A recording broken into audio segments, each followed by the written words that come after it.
Hi, welcome to Psyphilopod. My name is Cory Clark, and I'm an assistant professor of social psychology at Durham University in the UK. This is my co-host. That's you, Bo. Which one? Oh, That's that's you. me. Okay. Oh, I'm an assistant professor at Marietta. That's about it in psychology. Yeah, cool. And today we have our second ever guest host, Professor Gregg Caruso. He's a professor of philosophy at SUNY Corning in New York. Although you're coming to us from Aberdeen, is that right? Yeah, I've been on sabbatical working on a book in Aberdeen. Yeah, so you have a lot of books, but you have one coming out next year. Is this the title? Rejecting Retributivism, Free Will, Punishment, and Criminal Justice? I believe so, if they let me keep it. Oh, you might have to change it. Yeah, yeah.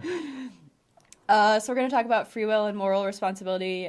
Greg is probably one of maybe a notorious free will skeptic.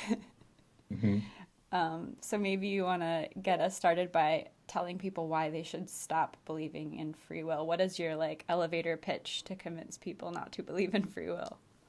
Okay, yeah. I guess it's a long pitch. Yeah, I define my view as free will skepticism. So I maintain that who we are and what we do is ultimately the result of factors beyond our control. And those factors can include things like determinism, indeterminism, or luck. Mm-hmm. And because of this, we're never morally responsible in what I call the basic desert sense, which is the sense that would make us truly deserving of praise and blame, punishment and reward, and what is sometimes referred to as a backward-looking sense. So I guess the part we may disagree on is I actually sort of define free will in terms of basic desert moral responsibility. So I view free will as the kind of control condition needed for basic desert moral responsibility. And then I argue that they kind of stand or fall together. Now, that's not to say free will skeptics have to reject all notions of responsibility. There are other notions that we could talk about later that I think are perfectly consistent. So traditionally, the reason people adopted skepticism was the fear of determinism, that determinism was the thesis that every event or action, including human action, is sort of the inevitable result of preceding events and actions Mm-hmm. in combination with the laws of nature. So whatever happens at any given moment essentially has to happen. It's necessitated by antecedent conditions in combination with the laws of nature. Mm-hmm. But I'm sort of agnostic about determinism. So my own view, the label that comes from Dirk Pereboom is hard incompatibilism, because I think free will is incompatible with both determinism and the kind of indeterminism that's needed for most leading libertarian accounts of free will. So I sort of believe we lack free will either way. So I think determinism is incompatible. I think indeterminism is incompatible because it lacks the control. It undermines the control conditions that would be needed for basic desert.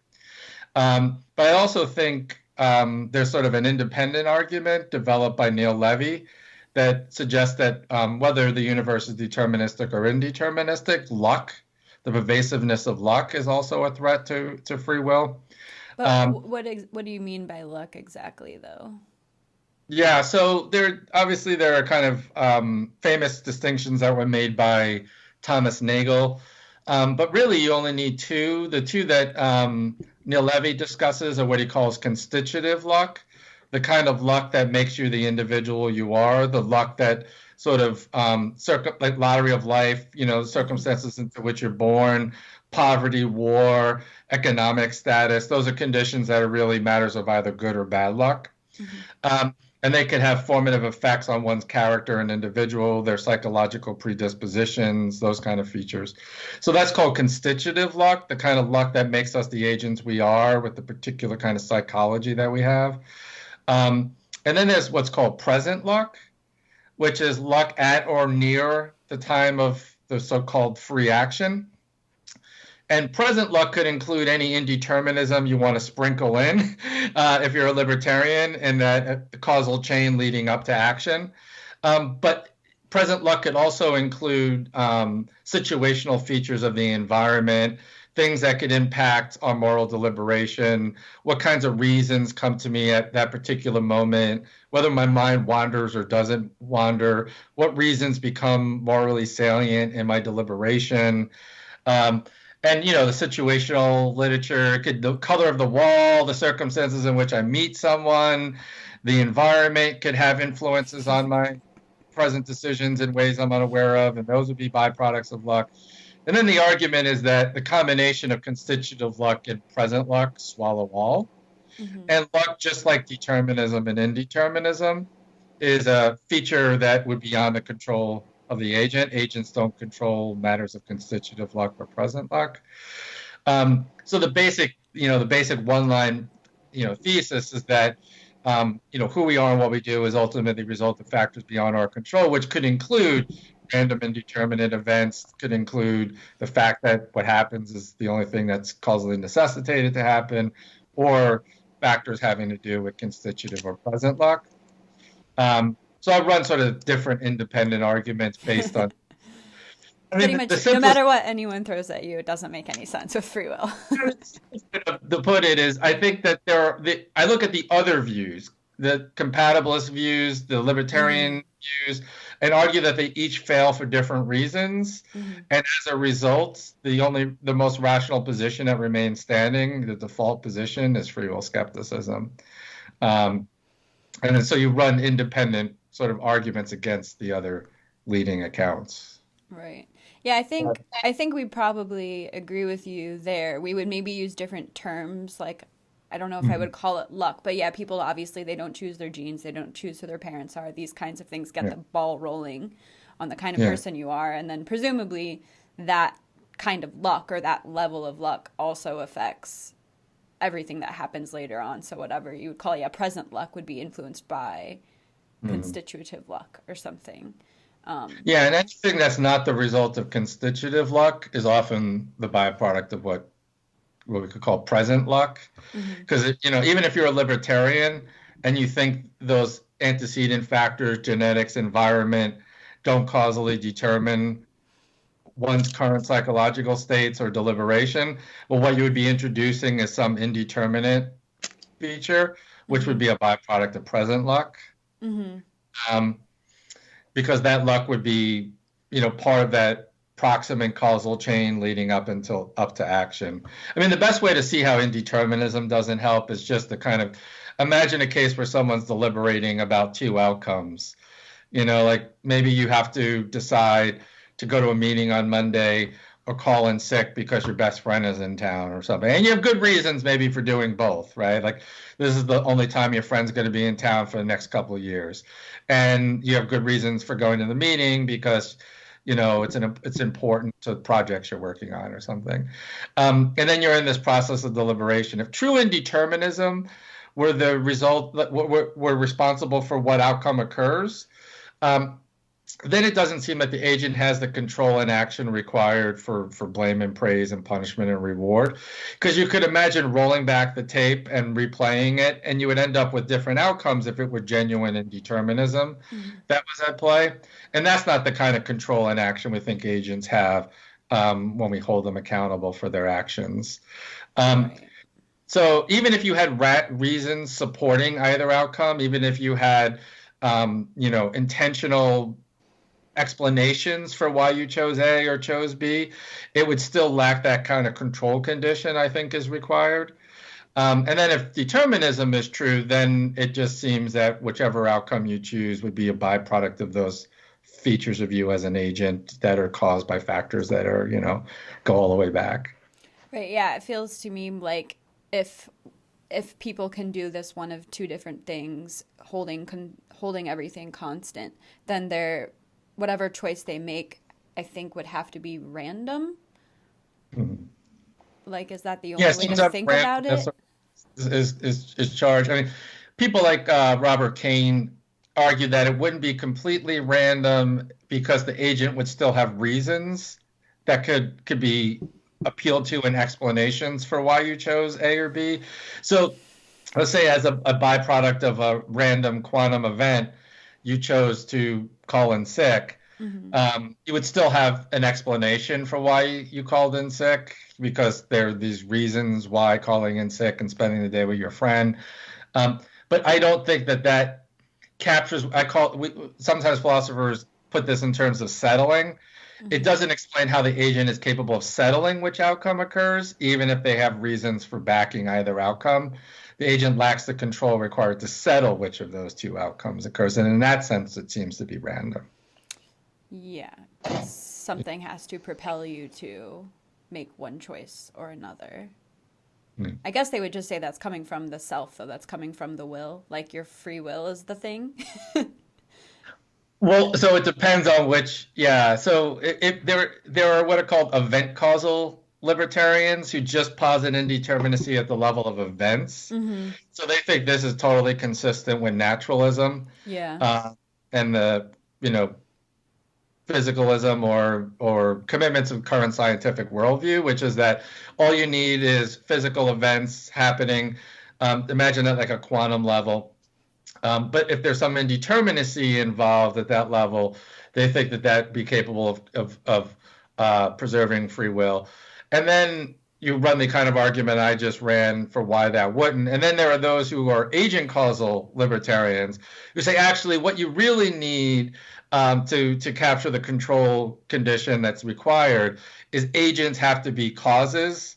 And that's where maybe you point to the agent's will is what settles the outcome. Mm-hmm. But those accounts generally require metaphysical commitments that many would find hard to justify. They require positing a kind of causa sui notion of causation, where agents are viewed as substances, things separate from their physical makeup, mm-hmm. that they're capable of causing physical events to occur.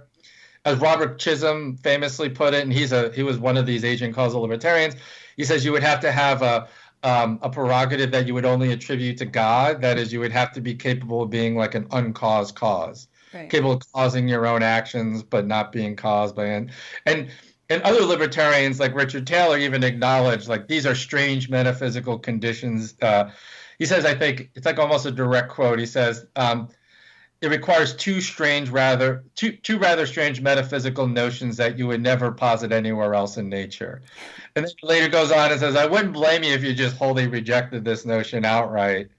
But I think what a lot of the libertarians try to do is just give you like a implausible account that tries to make sense of what libertarian free will would look like, mm-hmm. and not directly argue that the metaphysical commitments are satisfied, but saying that there's no inconsistency internal inconsistency in developing a view that would be committed to these kinds. I don't understand how positing an incomprehensible and self-contradictory concept is a solution to the problem. Yeah, I'm just trying to be charitable. Right, that's fair. Yeah, so I think we're pretty much on board with you there.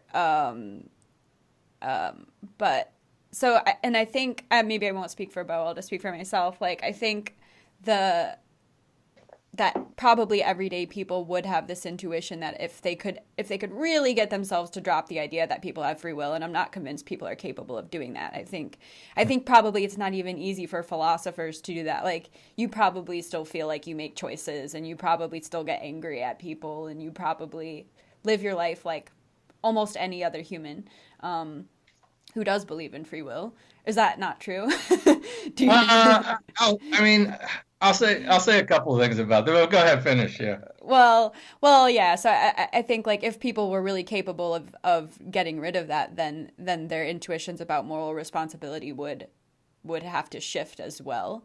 Yeah. But I think I'm just maybe like a little bit more pragmatic about the idea. Like, I don't think people are actually morally responsible, and I feel bad for people who are born with bad genes that cause them to do bad things, and then they get in trouble with the law. Like, that is unfortunate, but I'm not sure getting rid of the concept of moral responsibility would be good for like humankind. And so that's really more my hesitation is about like what would the consequences of that be? Like, we have moral responsibility for a reason. So I'm not like a compatibilist in the sense that I don't believe in free will and I don't believe in moral responsibility, but I'm a compatibilist in the sense that I'm like, maybe we shouldn't abandon moral responsibility, even if we don't actually have it. There's sort of two debates that are happening lately, and then the second one's kind of new, and maybe your own work even touches a little on this, which is the first is sort of, do we have it? Do we have this kind of free will and moral responsibility? And then there's been a second kind of emerging empirical kind of concern. What would be the consequences of adopting kind of a skeptical perspective on free will or moral responsibility? And there are generally sort of two camps there. There's the optimists and the pessimists. And there's kind of cross sections as well. There's someone like Saul Smolansky, which maybe your view is maybe close to this in a way, who doesn't think we have the kind of free will or basic desert moral responsibility that we're discussing, but also believes it would be really bad if people came to believe that. So he maintains a view he calls illusionism, which is that we should promote and maintain the illusion of libertarian free will, which I just find, both morally problematic in some way, the idea that, philosophers should be in the business of promoting illusions. But I'm also an optimist, so I disagree on the fear part. So I guess I would say a couple things. I mean, with regard to, how does it impact my own ways of living? I think partly yes and partly no. I mean, I do think the philosophical views can penetrate the reactive attitude. So my view is that emotional reactions, like what Strawson called the reactive attitudes, resentment, indignation, moral anger, blame, are cognitively penetrable to the extent that philosophical reasoning and argument can actually impact how we experience those emotions to some extent. But then I would also admit that, in interpersonal matters, if someone really harms my wife or does wrong to my daughter, I'm probably going to experience one of those reactive attitudes. But then I want to also distinguish between what I call the broad and narrow reactive attitudes. So what I would call the narrow reactive attitudes are sort of the immediate ones one experiences in interpersonal interactions. So again, if someone were to harm my wife or my daughter, I'd probably be, like you said, I'm not a Buddhist monk. I haven't eradicated these reactions completely. So I'd probably have to some extent, a feeling of anger or resentment. On the other hand, the broad reactive attitudes are what I would consider the rationally reflected upon ones. And that's what would matter for public policy. That would be matter for whether we adopt retributive justifications for punishment in the criminal justice system, how we allocate funds in public policy toward the social determinants of crime and things like that. And there, I think we could disavow our first order narrow reactions from having any justificatory force. I could see them as irrational. Even though I experience them, I could see them as not having any rational foundation or justification. And therefore, even though I experience them, I may not allow them to be included in my reasons for justifying, say, retributive legal punishment. And since my current work is largely on criminal punishment and dealing with public policy type issues, I'll settle for that second type conclusion. I'm happy to just say, okay, that's all I really need at this moment, because that's what would matter. That's what matters most when we get into justifying various types of policies and reactions and judgments. That's not to say we can't. We could eliminate them completely, but I also think we can constrain them, and I think our philosophical views can alter them to some extent. Yeah. I mean, I guess we kind of already do that to a degree. Like, we don't let individual people get revenge against other people when they harm them or they harm their wife or whatever. So we kind of already have that. I don't know the extent to which the criminal justice system in the U.S. is retributive. I think you argue that it is, but is the purpose not basically to get people off the streets who are potentially a threat to other people? Yeah, I mean, all criminal justice systems, I would say most generally appeal to multiple justifications or purposes for punishment. The U.S., I think, leans more toward a retributive, but there are deterrence justifications that are also appealed to.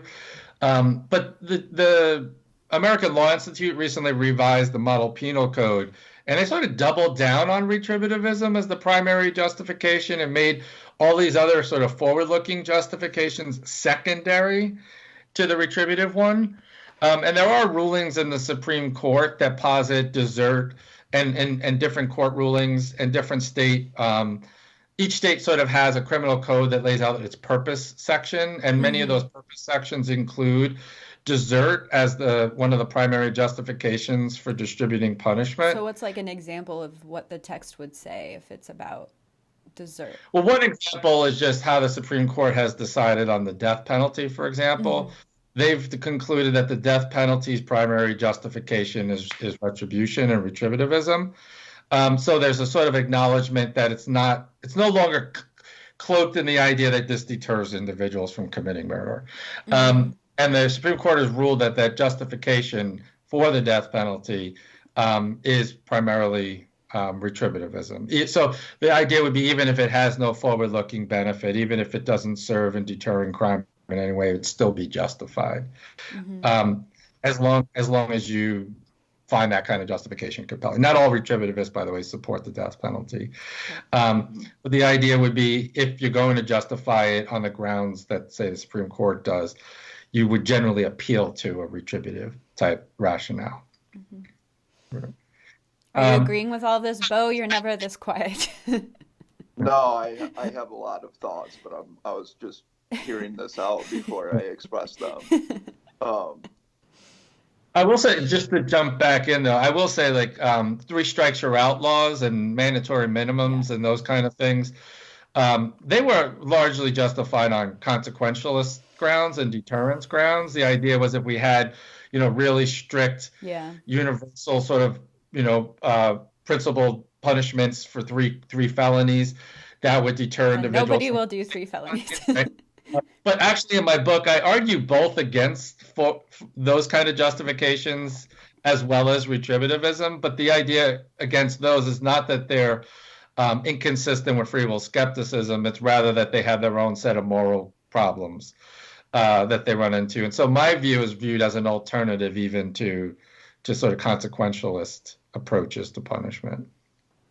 Okay, so before getting to what, because I'm a retributivist, so before defending that, I would challenge the fundamental assumption about moral responsibility and free will. So do you think, just as a matter of empirical fact, that the concept of moral responsibility was dependent upon a metaphysical conception of free will?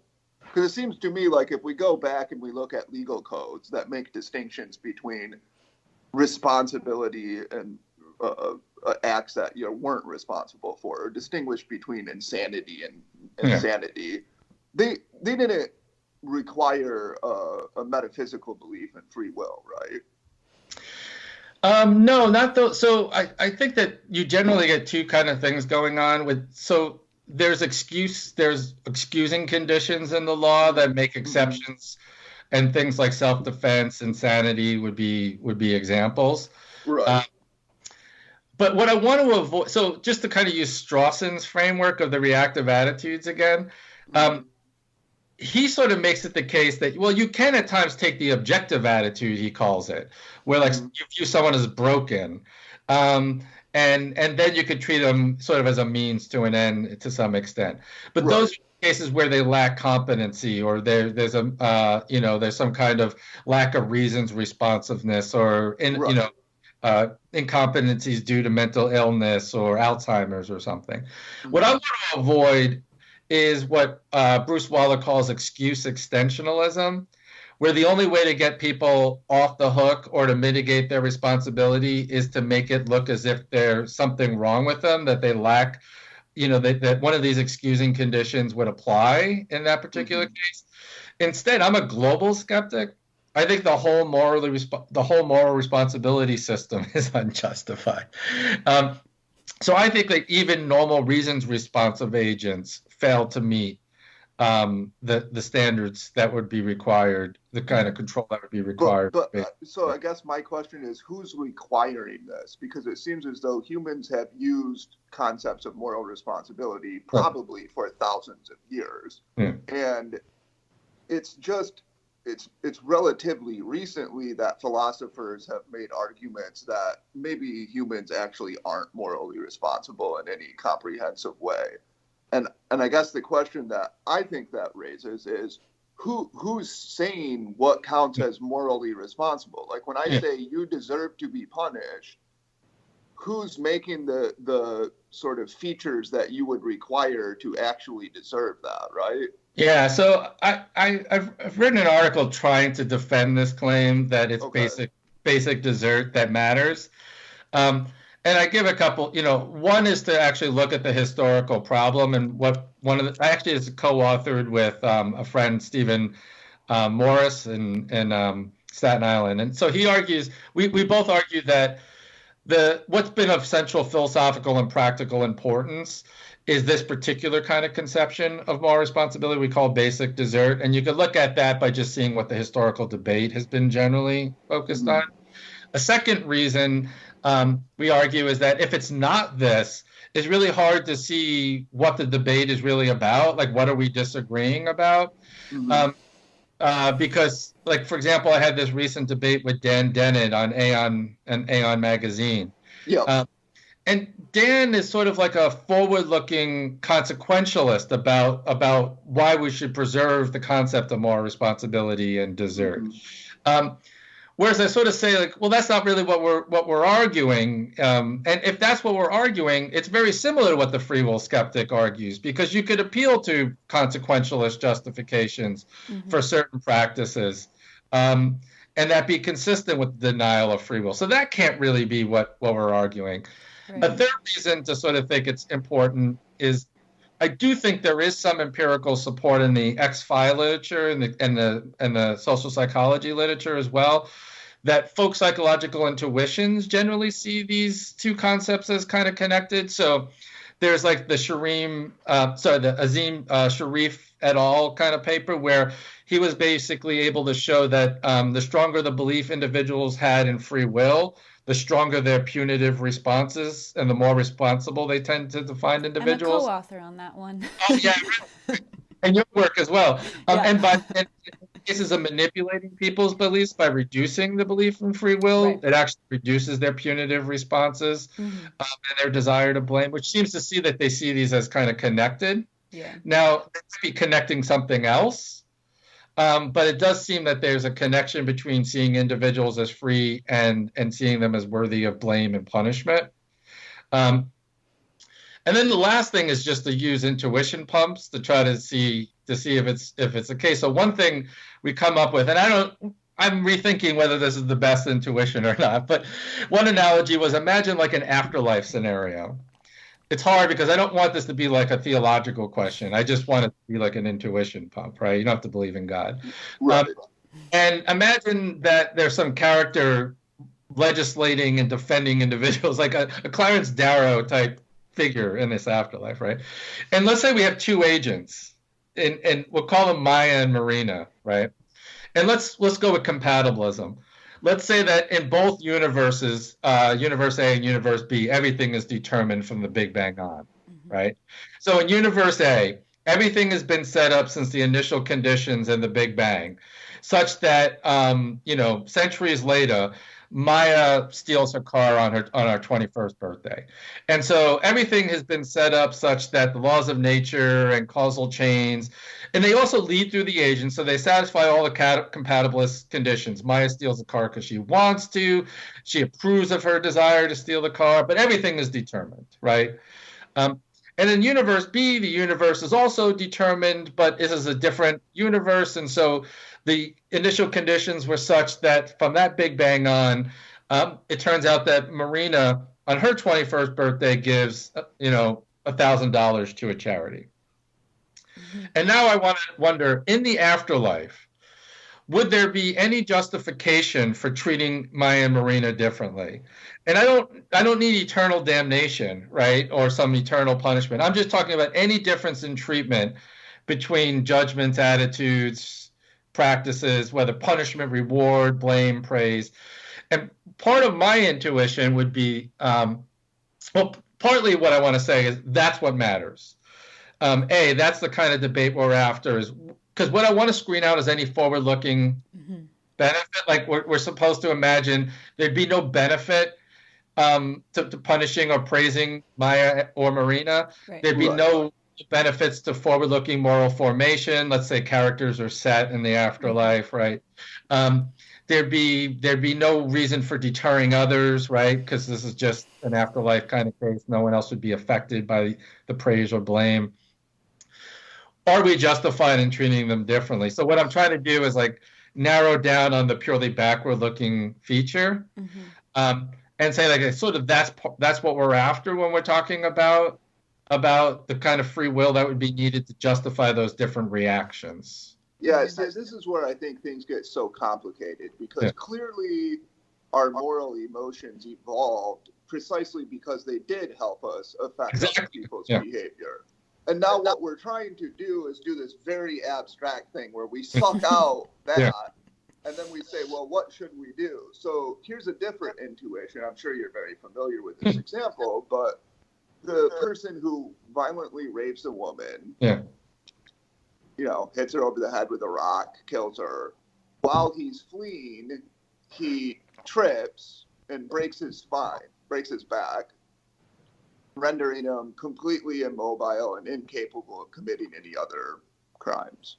Does he deserve punishment? Yeah. Now, my strong answer is yes, he does. And part of the reason that he does, and this is where I think this is a defense of retribution that is, I suppose, completely utilitarian.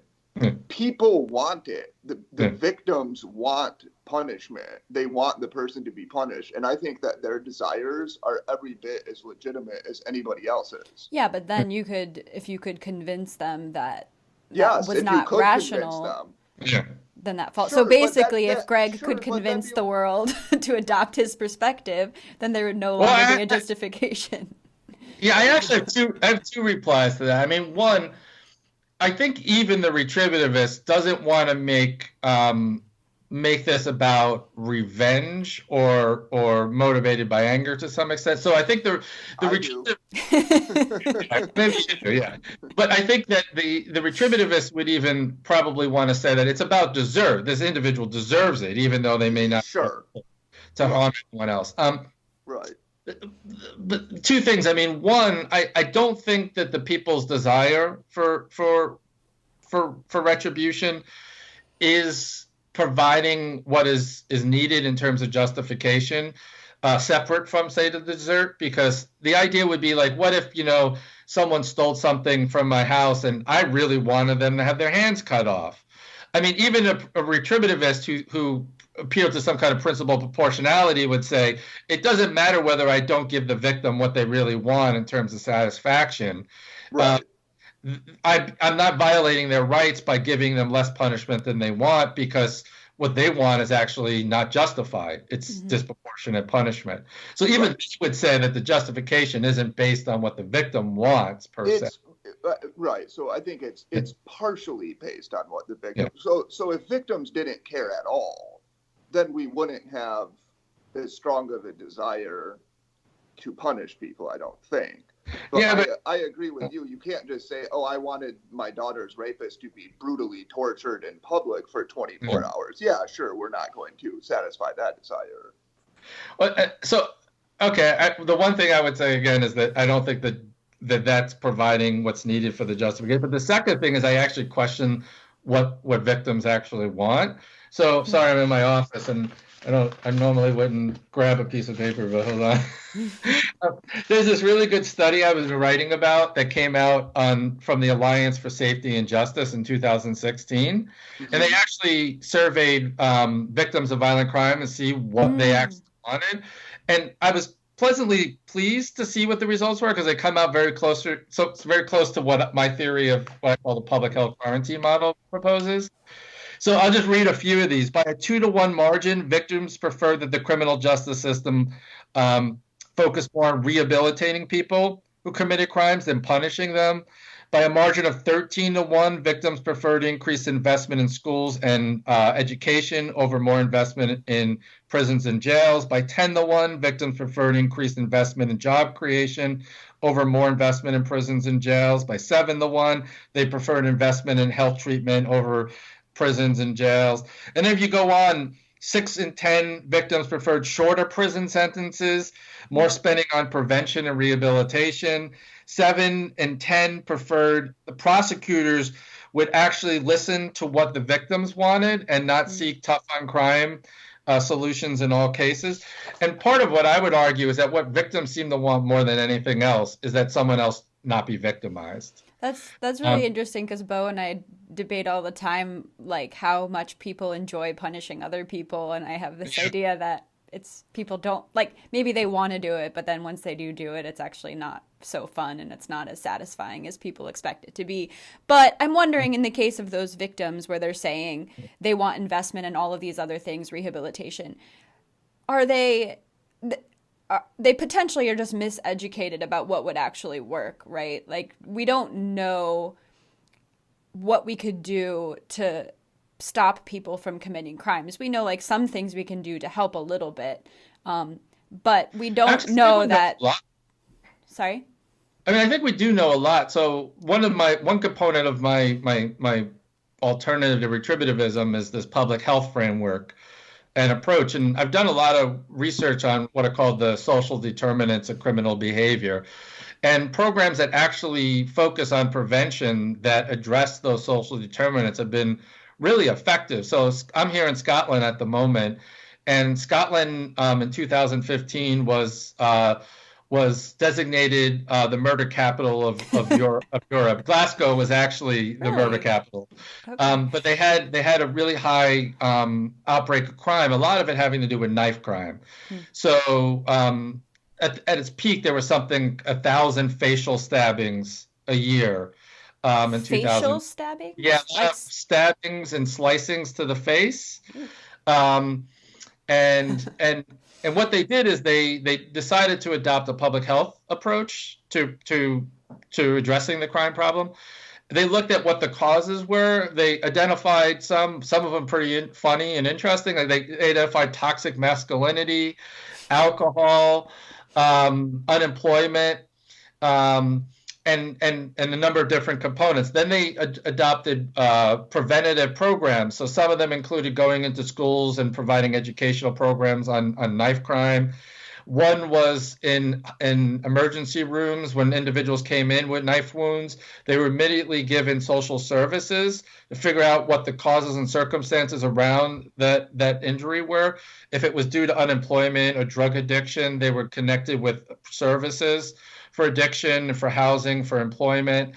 And they adopted a whole bunch of policing preventative measures based on the public health framework, and they were able to cut crime in half. And so a lot of what I'm arguing in the book I'm working on is that we could adopt these preventative measures. In many cases, we know what works and we know how it works because certain impacts, things like poverty, low socioeconomic status, exposure to violence, are really important social determinants for future crime. Like 90% of women in U.S. prisons have previously been sexually assaulted, 90%. And that means either raped or abused as a child or sexually molested or domestic violence. And so if we know that there's this really strong correlation, obviously the preferred approach would be to adopt preventative measures from individuals being exposed to violence in the first place. And that might involve, early childhood intervention programs, domestic dispute services or women services for women who are abused. So I think we do know what matters, but what often stands in the way of adopting those kind of policies is that really strong retributive impulse. And so I think at times especially in the U.S., the really strong, rugged individualism that dominates in the U.S. wants us to view criminal behavior as a matter of individual responsibility and as a failure of character. And then when you see it that way, the only real solution is a punitive one. When the more you look at the data from public health and from criminology, the more it looks like there are really obvious social determinants that drive criminal behavior. And again, it seems to me largely a matter of luck that some of us were born exposed to those conditions and others weren't. And that, a more sound policy, whether you agree with me on free will or not, would be to sort of focus policies on addressing those social determinants. So I'm pretty skeptical of some of those claims, but I'm going to set those aside and note that even if you think so I think, for example, let's say the character one. I don't share the belief that it's like a failure of character in the sense that it's something that you could do something about. Okay. It's a failure. I mean, different people have different personalities. Some people are exploitative and greedy and avaricious and have poor impulse control, etc.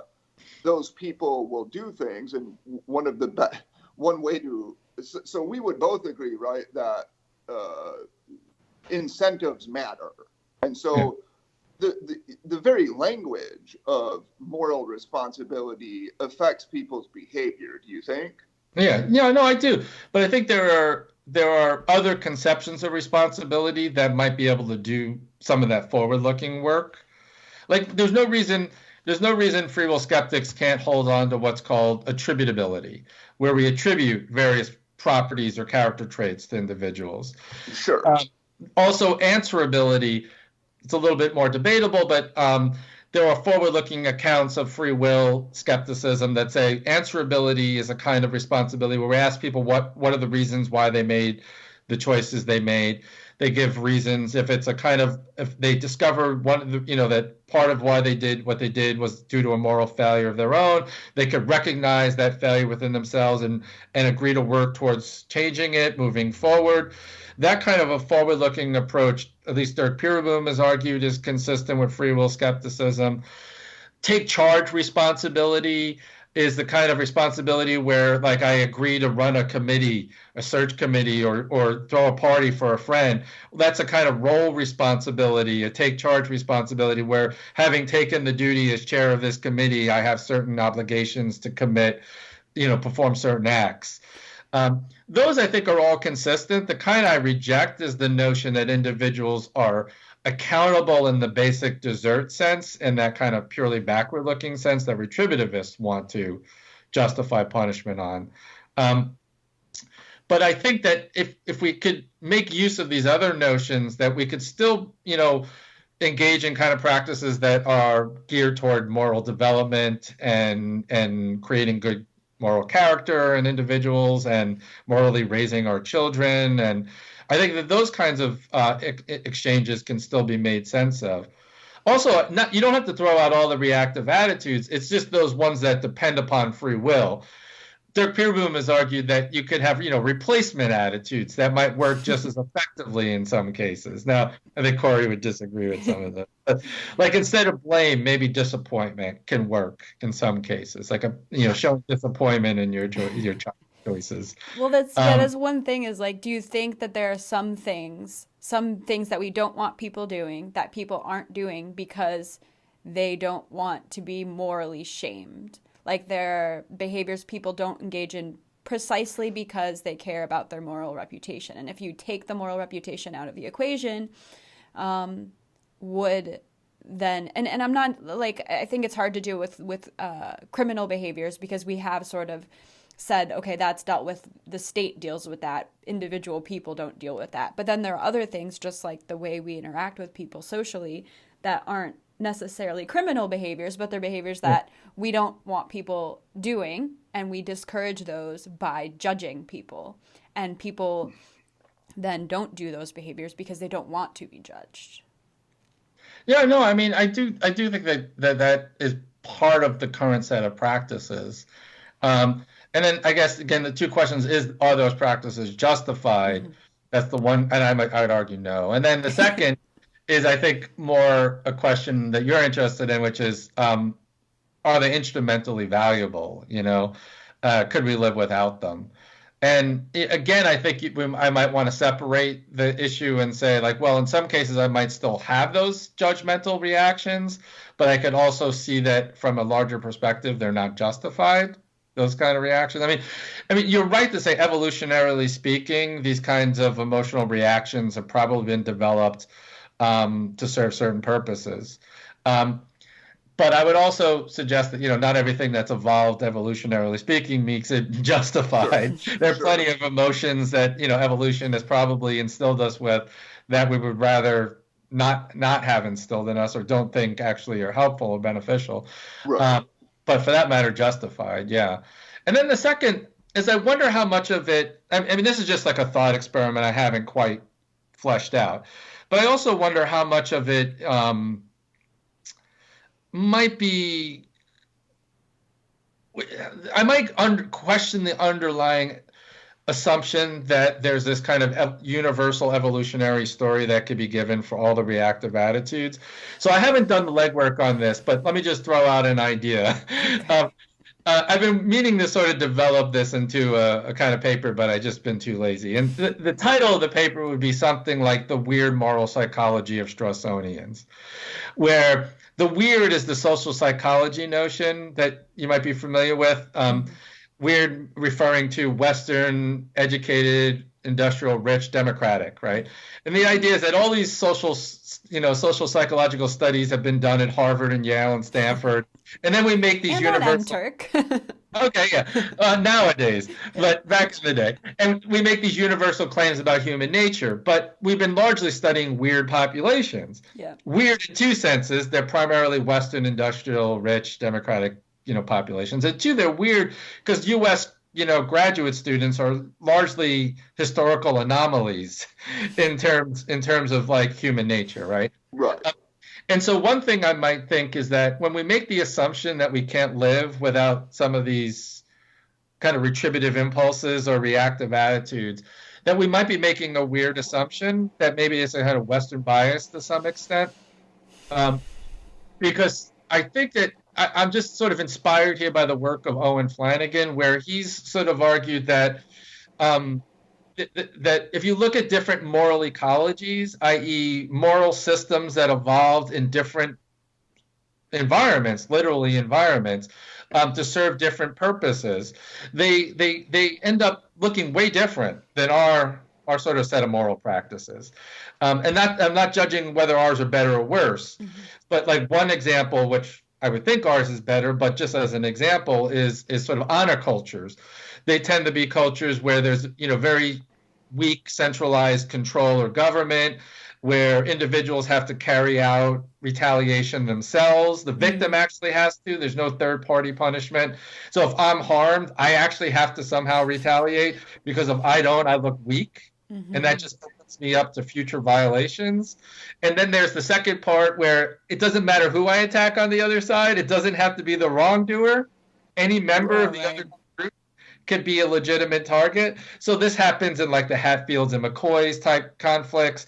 It happens in the Wild West. It happens in cultures where there's really no strong, third-party government that could carry out punishment. Now, those moral responsibility practices served the functions that were necessary for survival in that population, given the environment of that population.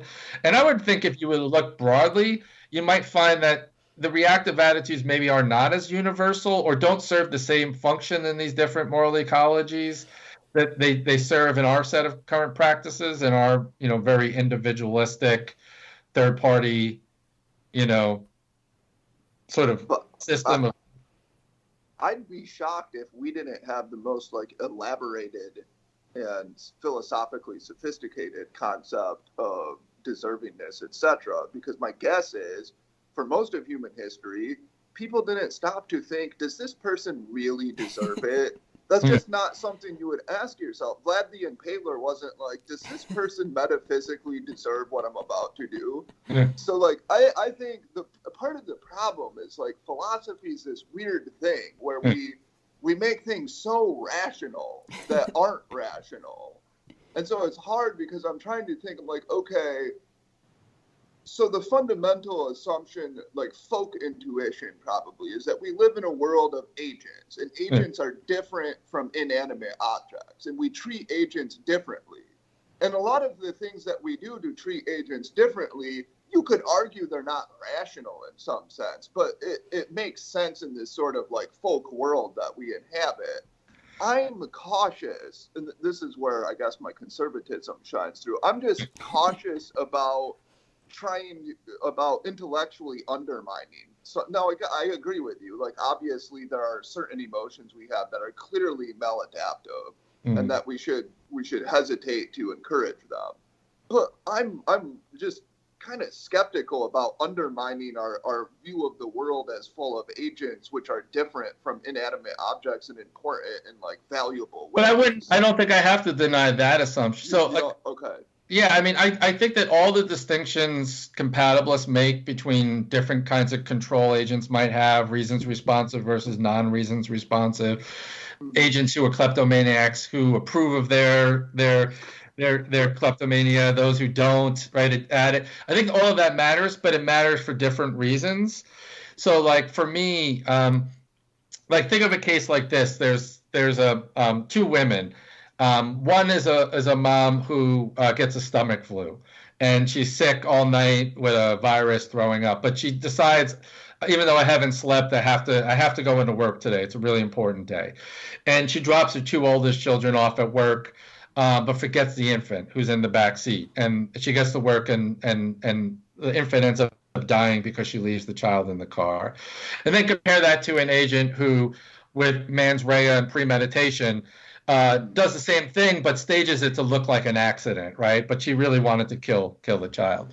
Those differences matter, but for me, they matter not in assessing blame or moral responsibility. They would matter because those two individuals serve a different threat to society moving forward. Like the mother who accidentally forgot her child is not as much of a threat to her two remaining children, especially if it was a one-off accident due to a stomach virus, whereas the second agent is a threat to their other children and maybe to other members of society because of their particular set of mental states at the time of the crime and because of their intention.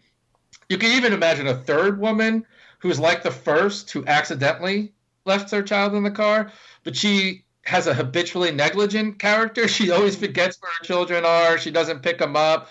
She fails to show up at time at school.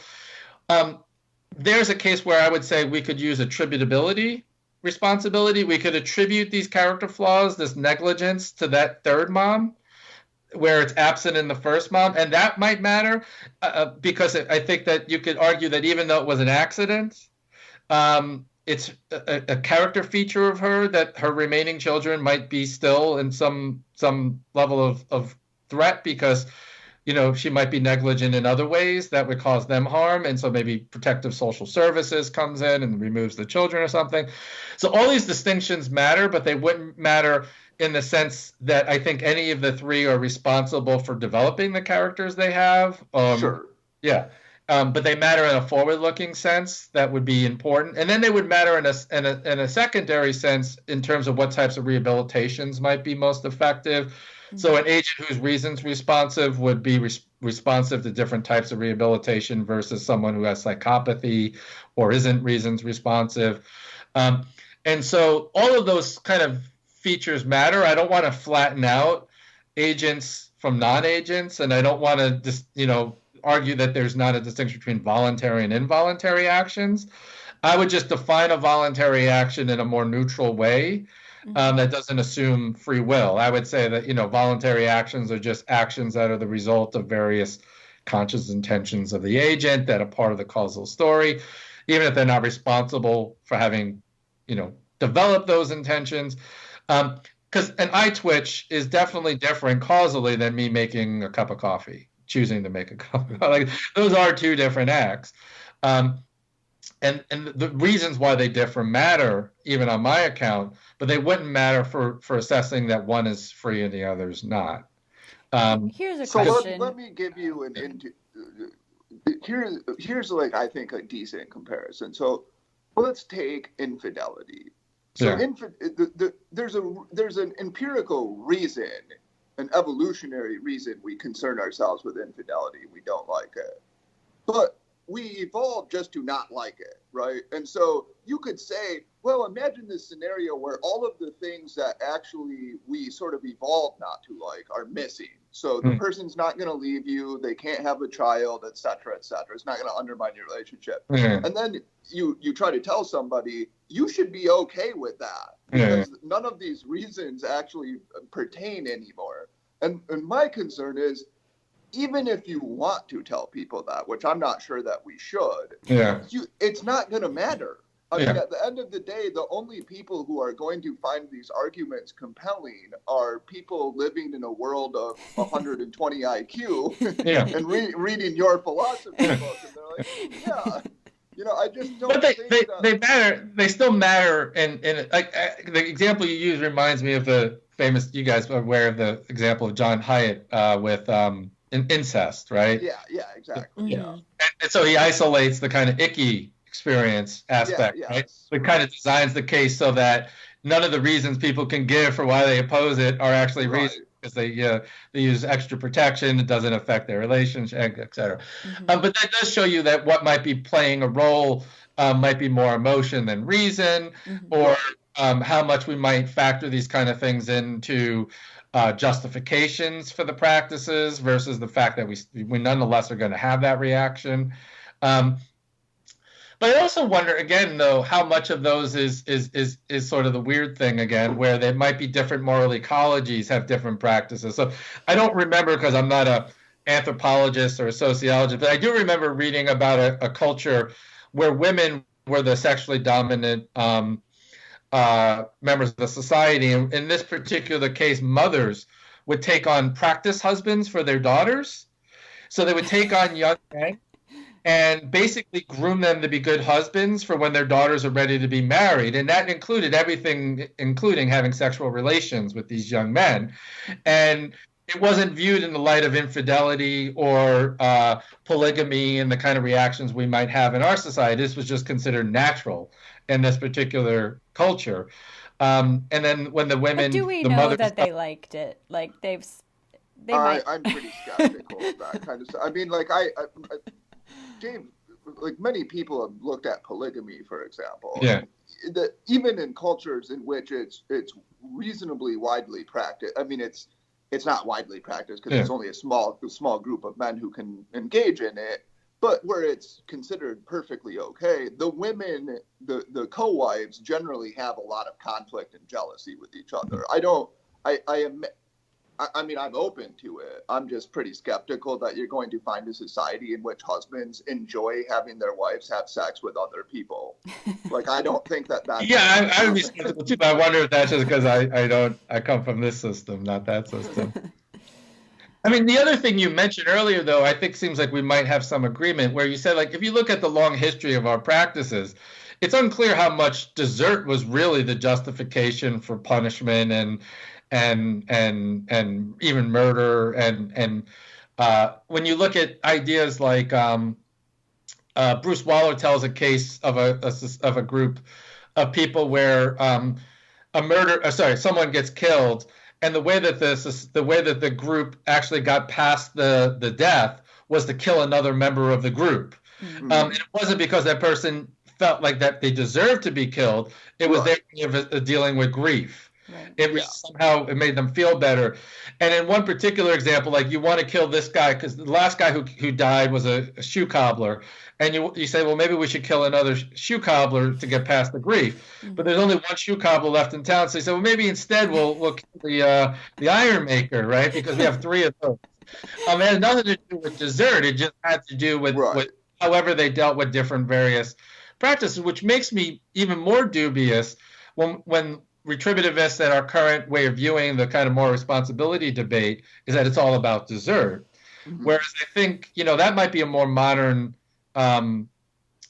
introduction as to the justification for why these practices are justified, is to somehow they're deserving.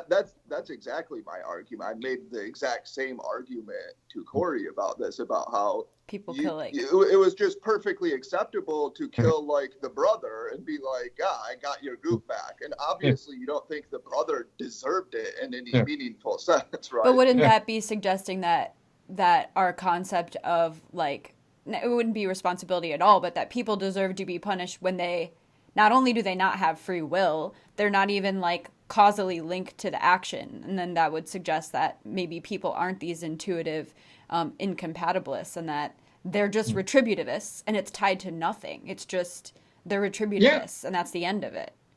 Well, that's where your group comes. I mean, I do think that there is some truth to the idea that I don't think the way most people, the average person, reasons about this is they start with viewing agents, seeing if they're free, whether they meet the conditions, and then drawing conclusions about blame and responsibility and punishment.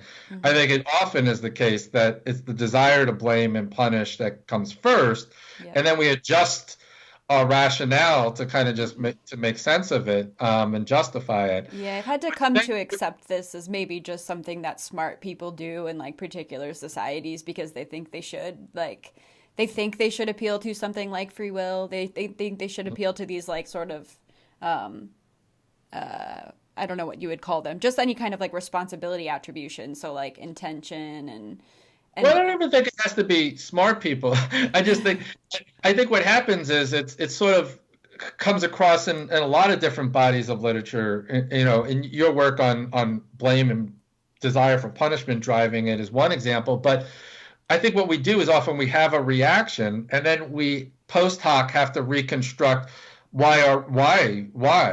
the reason. And I think confabulations in philosophy of mind are good examples of that, where we make a choice, we don't know why we made the choice, and we have to somehow confabulate a set of reasons, because I think we all want to understand ourselves as agents, acting on reasons that both we know what they are and two somehow are justified. But you look at the famous case of the Nisbet and Wilson study, where they had the pantyhose laid out in the 1970s, and they asked consumers, which would you purchase and why? And it was A, B, C, and D. And overwhelmingly, women chose D, the one in the rightmost position. And then they said, why? And they give reasons like elasticity, comfort, looks more durable. But the reality was they're all identical. Yeah. And they vary them in different trials to make sure there's no manufacturing difference. So we know that it isn't for those reasons. It was purely a positioning effect. We have an unconscious bias to prefer things in the rightmost position. Has that been replicated, the preferring things on the right? I think the positioning effect stuff has, but I don't know if you know. I mean, I believe that people don't know the reasons for their yeah, whether the study replicates or not. Yeah.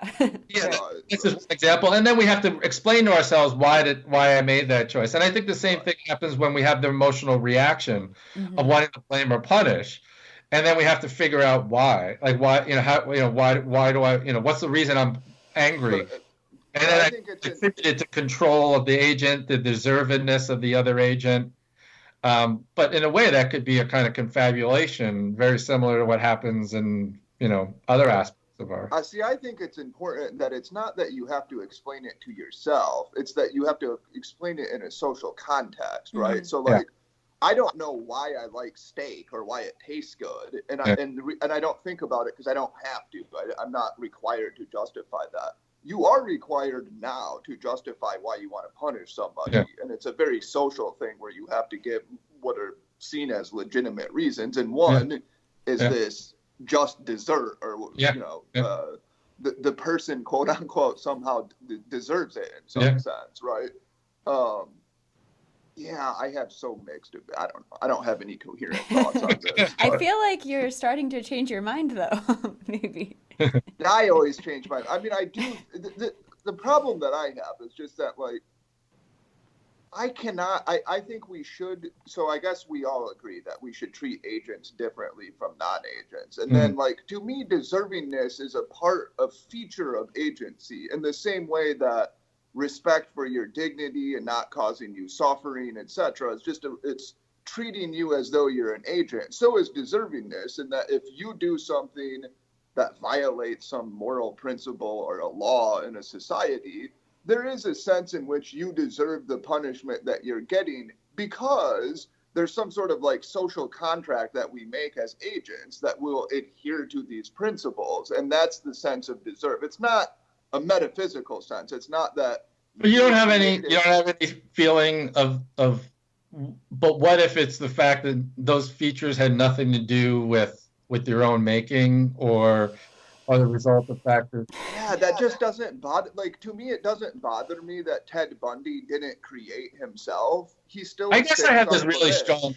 I've always had this real powerful. Maybe it was from Rawls. I don't know where I got it from originally, but this idea of the lottery of life being such a big factor, but so contingent and random, right? Yeah.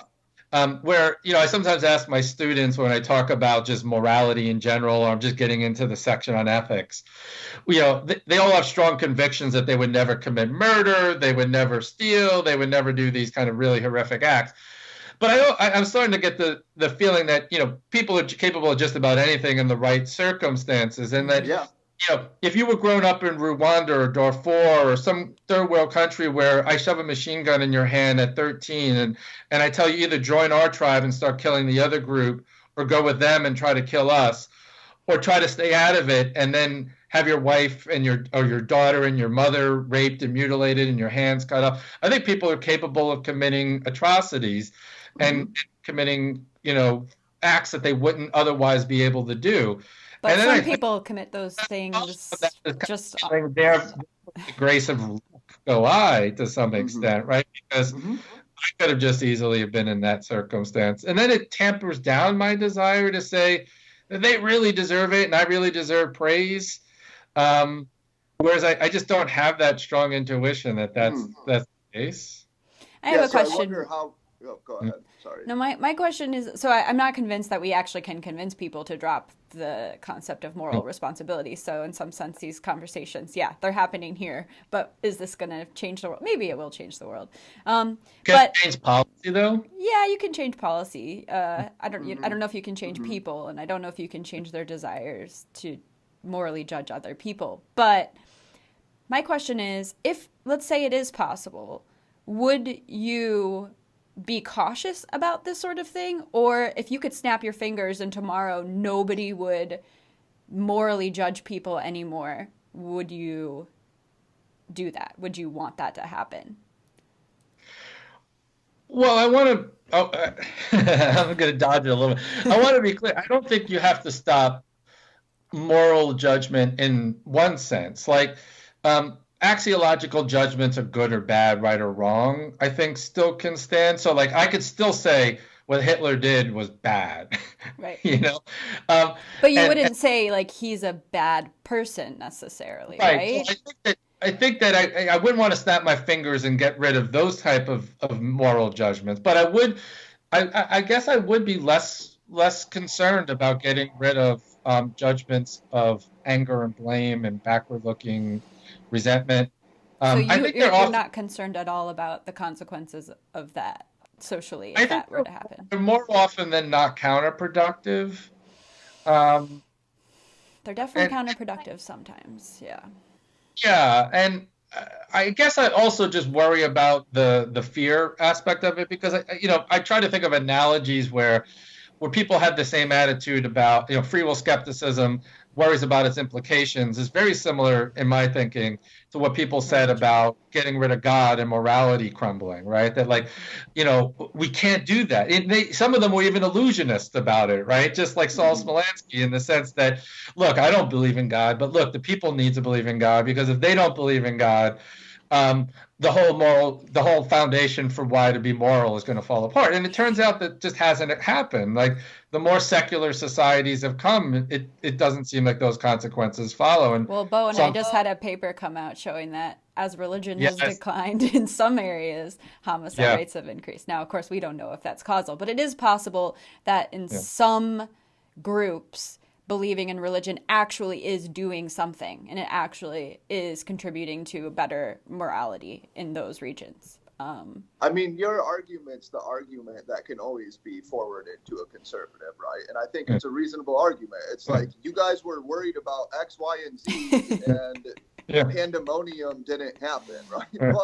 But I wonder, part of that is because conservatives are pushing the brakes to a degree. And so the conservative, of course, would point to the Russian Revolution or the French Revolution and say, well, that's what happens when you try to change things too quickly. So let's pump the brakes and try to be calm about this. Although, I mean, I'm open to the arguments. I just think, I do think, and I'll admit that I cannot rationally defend it. I think, like, I have such a strong feeling that Ted Bundy deserved what he got. And I don't feel slightly bad for him because he was, quote unquote, a victim of his genes or whatever.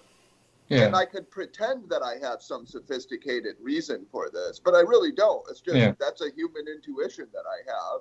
And I think it's a one thing that might help. I mean, and and I agree, it is going to be hard to get people to sort of adopt this different way of thinking. But one way that helps me is that when I look at it on an individual case by case basis, it's very easy to have that reaction. I might even, feel the same way about Ted Bundy, right?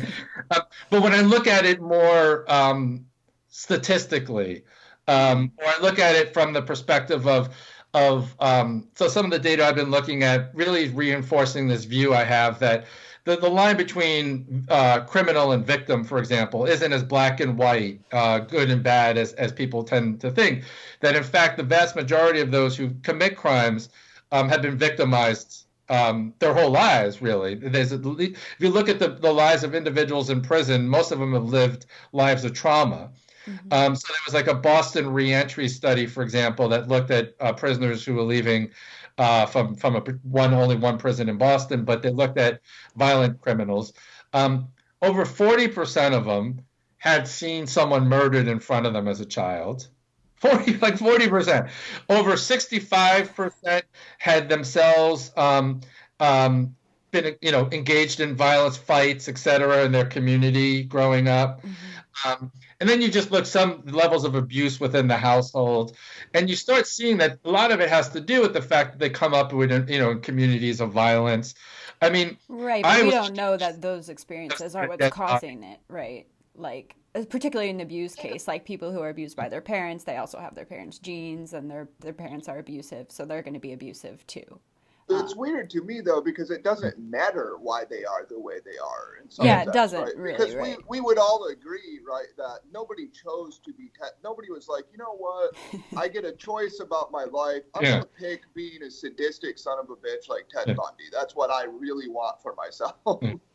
Right, so we agree that the reason somebody's a violent criminal isn't because they created themselves to be a violent criminal. But I think that once I say that, so I still have to deal with that person, but I don't know if I want to, in my view, I don't feel the need to exert retribution on that person. So like the proposal I have is sort of, it starts with the analogy of quarantine, right? Like, I could get on a plane and contract Ebola. Well, I haven't done anything morally wrong.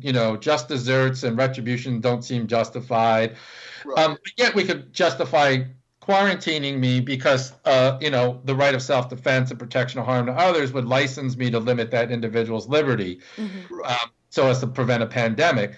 Well, I think you could do the same thing with like Ted Bundy in those, is that you could justify incapacitation on the grounds of a kind of right of self-defense or protection of harm to society, without appealing to backward-looking blame or desert or retribution. Mm-hmm. And in fact, I think doing so might be more effective in a forward-looking way as well, because once we've changed our institutions from serving primarily a punitive purpose to maybe gearing themselves more toward rehabilitation and reintegration, it actually shows up that you end up with better outcomes. So like countries like Norway and Denmark that tend to have less of a retributive system and more of one focused on rehabilitation have lower recidivism rates, better outcomes.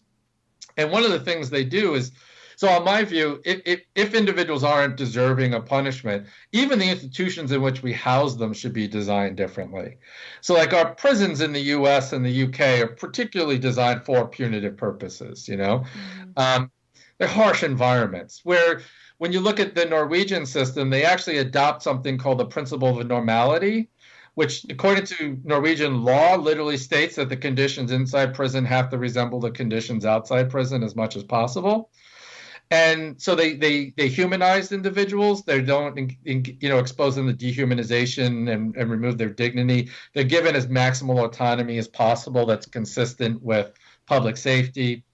And the argument, regardless of whether you think about free will, is that it actually works better, because the idea is that if these individuals are going to reintegrate back into the community, it's a more seamless reintegration when they're going from an environment that they're currently in to one that resembles it.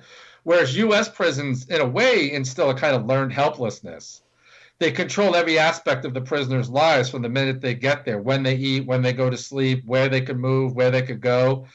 And essentially, they lock these people up in their early years, release them in their later years, expect them to be model citizens without giving them any means of education or work training or rehabilitation, and instilling this kind of learned helplessness. And then you get high recidivism rates. Nearly like 80% of them are rearrested within the first 5 years of release. Is there a concern, though, because you do hear these, granted, this isn't my area of expertise, but you do hear some people talking about in the U.S. there are people who purposefully commit crimes because being in prison is better than their alternate life situation. And if you make prisons really, really nice, could you potentially be incentivizing behavior that would get people to stay in these really nice prisons? Yeah, so Saul Smolansky has this objection against our view. He calls it punishment. He says we're replacing it with punishment. That's good. And so we're required to put people up in the equivalent of 5-star hotels and things like that. Yeah, I think I have read that, yeah. This would lose any deterrence factor, and this would lead to... I would view it as a sort of empirical question. And when I look at prisons like Bastau Island, or the Halden prison in Norway, Bastau Island in Norway, some of these model prisons that I've looked a little bit at their design, they would satisfy the conditions of punishment. Like Halden prison spent over $1 million in art installations to make the space. Yeah, they have a $1 million recording studio where prisoners could learn the music industry. They have access to knives because many of them being trained to be chefs. Almost every one of them lives in an individual pod where they cook their own meals and do their own laundry. They're required to crisscross the campus throughout the day because they want to maximize interpersonal exchange, not minimize interpersonal exchange. And a lot of these look like, what I would consider, really good dorm rooms, a really good pricey university. And they have a 20% recidivism rate. They have very little incidence of violence within the prisons. Presumably, though, they put not the most violent offenders in this location, right? So Bastille Island is a low max. Halden prison is a high max prison, super max prison. Halden prison's even crazier. It's actually on Bastille Island, sorry.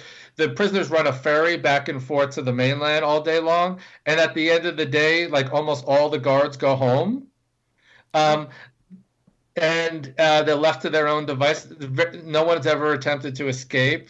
Have maybe their own because it's so nice, they don't want to escape. Yeah. But it's also the case you don't see individuals committing crimes to get housing. Now, I would say this to be fair. We have a much bigger problem in terms of racism in the United States. So economic inequality. We don't have a strong social safety net like Scandinavian countries do. So I wouldn't say you could just take that model and impose it in the U.S. because the conditions of deprivation might be much greater among the average poor person in the U.S. than it would be, in a welfare state like Norway or something. But part of that, I think, is also we do need to address things like economic inequality and poverty because those are also social determinants. Mm-hmm. So the flip side of all of this, which I guess doesn't get as much attention, is praise. And do you deserve rewards and praise? Right. I say no because I think they stand or fall together. Right. There is a philosopher, Benjamin Vilhauer, who gives an asymmetric account where he says blaming practices have to meet a higher epistemic bar than praising practices because one does more harm than the other. But he's a different type of skeptic than I am. He's a skeptic where he thinks it is possible we have free will, but we're in a position where we can't know whether agents have the kind of free will needed. And in a position of like uncertainty, we might be able to justify praising behavior because a lower bar has to be met than punishment and blame. But I tend to be more of a convinced free will skeptic, so I sort of think they stand or fall together. See, I think there's something weird about I mean, I get the asymmetry argument there, but that assumes that getting rid of blame and retributive punishment, that doesn't have a cost. I think so it's like weird to me because I think, I mean, it's an empirical question, as you said. I totally agree with that, but I'm not sure that those are actually asymmetrical. But praise does no harm. Yeah, right? But getting rid of blame. Well, there could be bad forms of praise. Like, every kid gets a trophy. No one ever is. Is that harmful, though? Do we know that that's harmful? No, but I mean, there might be cases where excessive praise of a child could fail to instill a certain kind of work ethic. Okay. But yeah, Roy would say that? Yeah, he thinks inflating self-esteem causes problems. Yeah. I don't know if I don't really agree with that. That's why sometimes in my papers he's like, "What the hell are you talking about? This is terrible." What are you trying to say, idiot? Yeah. Well, I mean, so there is this quote from Einstein where Einstein was actually a free will skeptic. At the time, he was a determinist. And so this was from a newspaper interview, maybe in 1932 or something, where someone was asking him about, but come on, you came up with general relativity, and don't you deserve praise for your scientific genius? And he actually very clearly says no, that he doesn't think he deserves any praise for. Now, what I would say is, like, you could attribute to Einstein certain traits of originality, right? You could attribute to Einstein even certain aspects of creativity. Maybe he had a more creative mind than the average person. But you could say all that without necessarily saying he's therefore praiseworthy in some basic sense. And I guess, like, there are other aspects of praise that might be just serve a purely forward-looking purpose, like we encourage children to do good things because it helps in their, weighing their scales such they do those things again in the future. Maybe certain aspects of those types of practices could be preserved. But the purely basic notion of praise, like I deserve to be praised because I turned out to be the kind of person I am, I would probably let that go along the way as blame. Yeah. That seems consistent, at least. Yeah. Well, we should probably about wrap it up here.